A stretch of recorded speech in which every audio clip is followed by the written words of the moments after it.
Hem vingut fins aquí, fins als boscos del Solsonès, per presentar-nos als companys de l'ICO, per presentar la nostra empresa, Fotologístics, que es dedica al servei al fotògraf de natura. Molts fotògrafs, quan volen fer fotografies de natura, han de fer un gran esforç per fer fotografies bàsicament de fauna. Nosaltres és això al que ens dediquem, a facilitar la feina al fotògraf.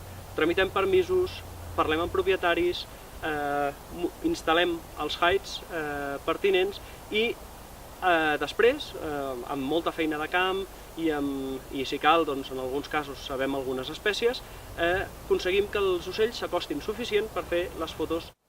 Fotologístics va ser concebuda des del principi com una eina de conservació. Des de Fotologístics col·laborem, per exemple, en la lectura d'anelles de moltes espècies, d'anelles de lectura a distància, però fins i tot, gràcies a les grans proximitats que aconseguim, també ens serveix per llegir anelles metàl·liques.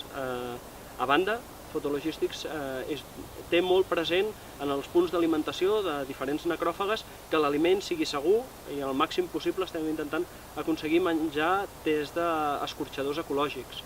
A banda, col·laborem amb els agents rurals amb el que és la detecció de punts negres o punts problemàtics per la fauna. A més, i no menys important, Fotologístics està fent una gestió d'espècies, ja que, com que parlem amb els propietaris dels terrenys on fem les fotografies, repercutim en aquests propietaris d'alguna manera econòmicament en un percentatge de cada client que utilitza el hide, repercutim econòmicament. Creiem que és una eina de conservació perquè estem fent que aquesta persona que tenia un sisó o una puput, que per ell li podia suposar un destorb o fins i tot li tenia un menyspreu, li repercuteix econòmicament.